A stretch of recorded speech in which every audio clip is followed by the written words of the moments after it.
सुरनरोत्तमैर्मुदा धर्मानन्दनमहं चिन्तये। इष्टदेव सर्वावतारी सर्वपुरी भगवान स्वामीनारायण, वंदनीय पूजनीय पूज्य संतो वाला भक्तजनों बधाने घणा भावथी जय श्री स्वामीनारायण। सरस आजकल करता बधाए दिवसों पूरा थई गया, पण स्वामीए बात करी एम सत्संग તમે કરો છો જોઈને સંતો રાજી છે, પણ જે ખોટ રહેતી હોય એ પણ સંતો કહે છે, કારણ કે સંત સિવાય કોણ ખોટ બતાવે કે સંત વિના સાચી કોણ કહે સારા સુખની વાત. નિષ્કુળાન સ્વામી લખ્યું ને કે સંત વિના સાચી કોણ કહે સારા સુખની વાત. દયા રહી છે જેના દિલમાં નથી ઘટમાં ઘાત. ઘાત નથી હોય ને તમારું બગાડવું નથી, સમજ્યા ને, એને સારું કરવું છે. એટલા માટે સંતો વઢીને કે અને પોતાના કહેવાય, બરાબર ને. હા, દુઃખે ત્યાં થાય, બગડી જતા હોય તો પોતાના બગડે તો દુઃખ થાય કે આ બધા બગડી જાય તો મોક્ષ બગડી જશે, ચિંતા થાય. સમજી ને, સંતોને ચિંતા થાય અને મોક્ષ બગડી જાય. આવો મોંઘો મનુષ્ય શરીર મળ્યો બિચારા આ બધા સમજ્યા વિના અજ્ઞાની માણસની જેમ પોતાનું આ જીવન બરબાદ કરી નાખશે તો એને ચિંતા થાય, એટલે સંતો શોક કરે ને. એટલે પછી થોડું કે એટલે નકુ પછી તો વખાણ કરીને તમને તમે તો બહુ સારા, તમે આમ ને તમે આ કરો, તમે કરો, આટલું સરસ કરો છો ને. અને ગુણ તો હોય જ, માણસમાં ગુણ ન હોય પણ થયો, તમારામાં સારામાં સારા ગુણો ગણાય છે. તો દોષો હોય એને આપણે ના જોવાના, ખાલી ગુણો જોઈને તમારા વખાણ કરી કરીને તમને ફૂલાવી દેવાય એમ થઈ શકે. અને એમ કરવાથી તમને પણ મજા પડી જાય. કાં તો કંઈ એવી બાબત હોય તો સ્વામીને ફોન કરીને એની મંજૂરી લઈ લઈએ આપણે. એટલે સ્વામી કહી દીધું એટલે હવે કાંઈ વાંધો નહીં. આવું બનતું હોય ઘણી વખત. કોઈ સંત નબળા સંતને કોઈને પકડે કે સ્વામી થોડુંક આમ પ્રોબ્લેમ થશે, હવે આમ કરીએ તો કાંઈ વાંધો નહીં ને. સ્વામી કે કરો ને હવે, એટલે સ્વામી કીધું ધાર્યું હવે, સમજી ગયા ને. આવું બધું થતું હોય છે. મોક્ષ ન બગડે એના માટે સંતો ચિંતા કરે. જો કે મારી ટેવ નથી કોઈ આ બધું કહેવાની, હું તો ભગવાનની વાતો કરું એવો માણસ હું ને, સમજ્યા ને. અક્ષર સ્વામી ઝીણી ઝીણી જે બાબત બધી જાણે, બધી પેલી તો ક્યાં તકલીફ છે ને ક્યાં શું થાય છે, અને પછી ઓપરેશન કરે. અને સાધુનો ધર્મ ઈ છે ને, સ્કૂલાની સ્વામી શું કડવા વચન કહું છું રે, કઠાણા વચન કહું છું રે, કડવા કાકચરું, દર્દીને ગોળી દઉં છું રે, સુખ થવાયનું.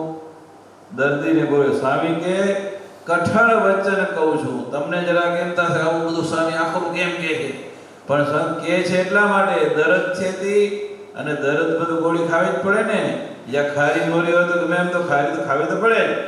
કડવા કાકચરું, કાકચ કેટલો ખારો હતો, કાકચ જોયો છે ને, કાકચ જોયો હશે, અંદરનું ખાલી બીજ કાઢો તમે નીલું તો કેટલું બધું આમાં એકદમ ખારું હોય છે.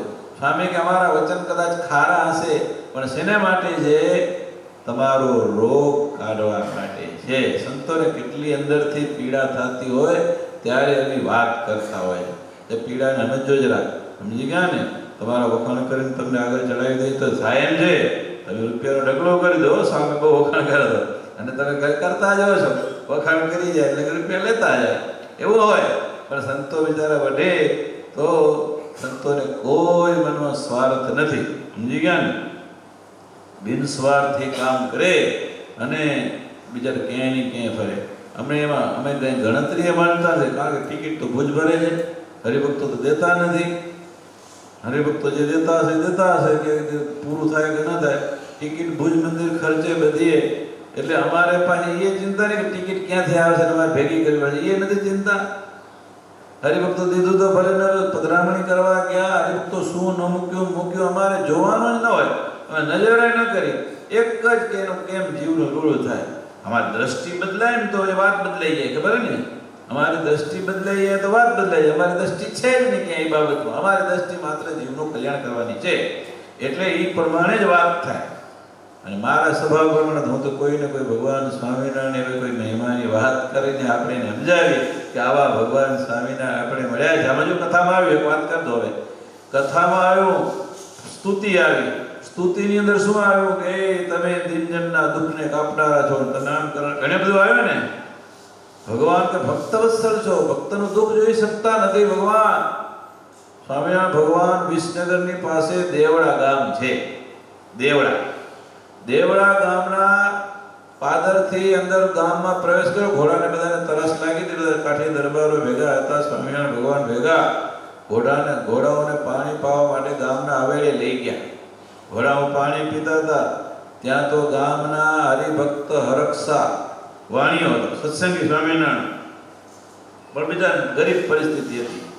જે મહારાજને જોઈ ગયા એટલે આવીને દોડીને મહારાજને પકડી લીધા. મહારાજ તમે મારે ઘરે આવો, તમે ભોજન કરો, જમવા પધારો.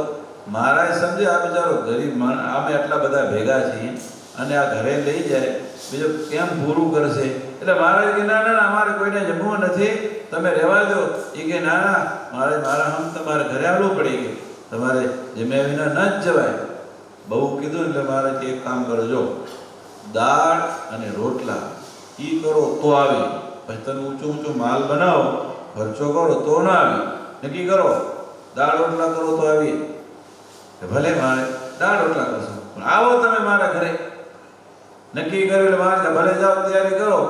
અને કીધું દોડતા ઘરે આવ્યા. હો એના ઘરવાળાને કે મહારાજ અને હરિભક્તો બધા આવે છે, આપણે થાળ કરવાનો છે શ્રીજી મહારાજનો. અને મહારાજે કીધું છે દાળ ને રોટલા કરવાના છે, દાળ રોટલા. તો દાળ રોટલા બનાવવા મને જલ્દી. એના ઘરવાળા કે તમે શું કીધું? મહારાજ આવે છે અને દાળ રોટલા કરવાના. મહારાજ જેવા મોંઘા મહેમાન આપણા માટે દુનિયામાં કોણ છે? અરે કોઈ સંબંધી આવે છે ને આપણે શીરો ન શેકીને તોય બોલ કરતા જાય કે ઘરે રોટલા કપડા કાઢી મૂક્યા. આ તો મહારાજ આપણા જીવનના સાથી, આપણા જીવના સગા આવે છે, શરીરના સગા નહીં. અને એને માટે દાળ રોટલા કરવાના. પણ ગાડી ઘરમાં છે કાંઈ? હું શું બનાવીશ તું? તો કે ન હોય તો કાંઈ નહીં. જો પછી શું કર્યું ખબર હે? હા, થોડું જાજુ પોતાનું કંઈ લઈ આવ્યા હોય ને, માવતરેથી મળ્યું હોય ને, થોડું જાજુ હાંચવીને રાખ્યું હોય ને, એ કાઢીને દીધું એને. જો જાઓ પાણી તાડાને કેવો હમણાં. અને પછી બધું સીધું સામાન, દૂધ પાક, પૂરીને માલપુડો આપણે કરવાના છે. પછી આ જાઓ, સરસ થાળ કરવાનો છે, તમે જાઓ આ મૂકીને લઈ આવો. ઘરમાં બહુ એટલી બધી સગવડ નહોતી પણ બજાર દીધું, કાઢીને દીધું. અને એ તો લઈ આવ્યા અને પછી થાળ બનાવ્યો. દૂધ પાક પૂરીને માલપુડાનો ભારે થાળ. શ્રીજી મહારાજ આવ્યા, આગળ પાટલો ઢાળી દીધો અને મહારાજને જમવા માટે અંદરથી થાળ પૂરાઈને આવ્યો અને મહારાજને આગળ ધર્યો. તો અંદર તો હેવી થાળ હતો, જોરદાર. મહારાજ કે મને તો એમ કે ભગવાન તો અંતર્યામી છે, બધું જાણે છે, પણ હવે એનો ભાવ એટલો બધો ઊંચો હતો એટલે એ ભાવને આધારે એને સુખી કરવા માટે આ ગરીબ માણસ છે, ગરીબ ન રહેવો જોઈએ. એને માટે મહારાજે એક યુક્તિ કરી, પણ એ યુક્તિમાં પણ ભગવાન ઉપર પૂર્ણ ભરોસો હોય તો ગુણ આવી જાય. મહારાજ શું કર્યું? હેવી થાળ જોયો ને એટલે કે તમે ગરીબ નથી, આવો મોંઘો થાળ કર્યો છે તમે, હવે દક્ષિણા વિના હું જમવું નહીં. થોડી બાજુ દક્ષિણા નહીં, 500 રૂપિયા ખપે. ભલા અમારા થાળ ક્યાં અડાને મૂકીને કે બેહાડીને થાળ 500 રૂપિયા મૂકો પછી હું જમું. લ્યો ઘરમાં ગયા, ઘરવાળીને કે બહુ ડાઈ ખાતી હતી અને આવો મોંઘો થાળ બનાવ્યો. મારે તળી આવે 500 રૂપિયા માગે છે. હવે જો એમાં કે એમાં શું વાંધો? કાંઈ વાંધો નહીં, મારું સોનું રૂપિયા લઈ જાઓ, પાણી અંતે મૂક્યા લેવો 500 રૂપિયા ઉધાર, પછી આપણે દઈ દેશું. ક્યાં ગયા બારોબાર ઘરમાં પાછળ દરવાજો ને, પાછલા દરવાજે પાણી ત્યાં 500 રૂપિયાની કોથળી ભરી આવ્યા અને મહારાજને આગળ મૂકી. હવે એટલે ઉભો ના આવી જાય. તમે એને કોઈ એમ કે આટલા રૂપિયા મૂકો પછી આમ થશે, તમે એમ શું તો જાઓ હાલે એમ ખાવા નથી દેવું અમને. પણ એને વિશ્વાસ છે કે અમારો ભગવાન છે, આ અમારા છે, અમારા જીવનું રૂડું કરવા માટે જે કરતા છે. એને 500 રૂપિયા તો ઘરનું માણસ મજબૂત હતું, લોકો એ અમારે ના પાડી દેવું હોય ઘણી વખત, ખબર ને, આ ભાઈની ઈચ્છા હોય ભાઈ ના પાડતા હોય, એ કરાય નહીં આપણે. અને ધર્મા તો કાઢવો અને સેવા કર્યો તો હું પિન માટે કરવા નથી કાંઈ, એવું બધું બનતું. પણ આ પહેલું સારું હતું, સમજી ગયા ને. એને આવી રીતે લાજ રાખી ઘરની. 500 રૂપિયા મહારાજને આગળ મૂક્યા, મહારાજ થાળ એના પછી પરવાર્યા, બધા કાઠી દરબારોને જમાડ્યા, બધાને જમાડ્યા. પછી મહારાજ ઊભા થઈને હાલતા થયા. એટલે હરક્ષા કે મહારાજ તમારા રૂપિયા લઈ જાય. મારે કેમ રૂપિયા લઈને તું ભેગો હાલ, મારા ભેગો રૂપિયા લઈને તું હાલ ભેગો. મહારાજ દેવડાથી વિસનગર લઈ ગયા. જેમ વિસનગરમાં હમણાં પણ મંડી છે મોટી, ધાન ખરીદની વેચાણની જબરી. 200 વર્ષ પહેલા પણ હશે, આ વાત ઉપરથી જણાય. તે દૂધનો ધાનનો વેપાર થતો હશે.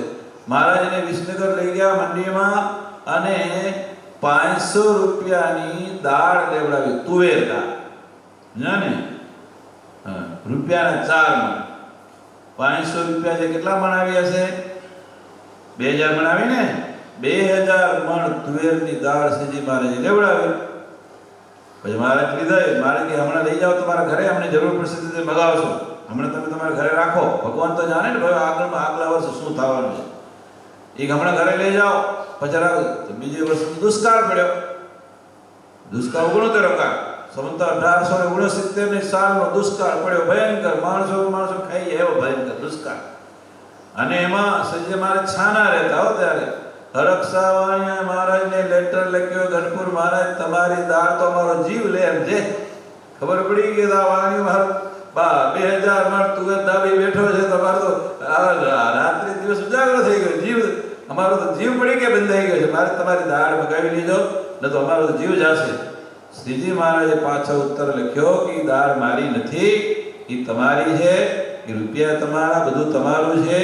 તમે એને વેચો, તમે ખાઓ, અને જે કોઈ ગરીબને દો, કાંઈ વાંધો નહીં. અને પછી મહારાજ કહ્યું અમારું નથી. આ હવે 500 રૂપિયાનું તુવેર દાળ લેવડાવી દો ને. પછી મોંઘી કેટલી થઈ ખબર ને તમે? મોંઘું થઈ આવું થાય ત્યારે. હા, મોંઘી રૂપિયે 4 મણ લીધી હતી. 4 રૂપિયે મણ વેચાણ, 4 રૂપિયે મણ વેચાણ. તોય ભગવાને શું માય બોલો કે રૂપિયા વિહાણી એમ દાળ વિહાણી શું 2000 મણ વેચી નાખી, 8000 રૂપિયા આવી ગયા. ને તોય પોતે રાખી એટલે લીધી. જલસો થઈ પડ્યો ઘરમાં. પછી ઓલે જેણું કર્યું તો મૂકી આવ્યા ને, બધું છોડાવી લીધું. 500 રૂપિયામાં શ્રીજી મહારાજને 8000 ના આસન, 8000 તો 8 કરોડ જેવા થાય અત્યારે, મોટા મોટા આસન. પણ 500 રૂપિયા તેથી કાઢવા માંગણી મોટી ને, થોડી 5-50 રૂપિયાની માંગણી નથી કાંઈ. 5 રૂપિયાની દક્ષિણા જમવું, 500 રૂપિયાની માંગણી કરી અને 500 રૂપિયાનો ઘરવાળાને પૂરા કરી દીધા. તો જો ભગવાન કેટલા એના ભક્તના દુઃખ ભગવાન જોઈ શકે નહીં. એ કોઈના કોઈ માધ્યમથી આપણે સુખી કરવા માટે પ્રયત્ન કરતા હોય, અને ભગવાનને અર્થે જે વાપરીએ એમાં આપણે સુખ જ થવાનું હોય. એટલે સરસ, બીજી વધારે વાત કરવી નથી. અક્ષર સ્વામીએ તમને વૈદિક ગુરુકુળની વાત તો કરી છે, અને જવાબદારી સ્વામીની શિર ઉપર છે, અને આખું પૂરું કરવું, ચલાવવું મફતમાં બધું, કાંઈ ટકો લીધા વિના. એટલે તમારે જરાક મદદ કરજો સ્વામીને, એટલી ભલામણ સાથે બધા ભક્તોને ગણાવતી. જય શ્રી સ્વામિનારાયણ. અમે આવ્યા અને ગયા, કંઈ અમારી ભૂલ થઈ હોય તો અમને કહેજો, અમે ચોક્કસ સુધારી લઈશું. અને તમે બધા સારી રીતે રહ્યો અને સુખી રહ્યો એવી નાના ચરણમાં પ્રાર્થના સાથે મારી વાણી વિરામ. જય શ્રી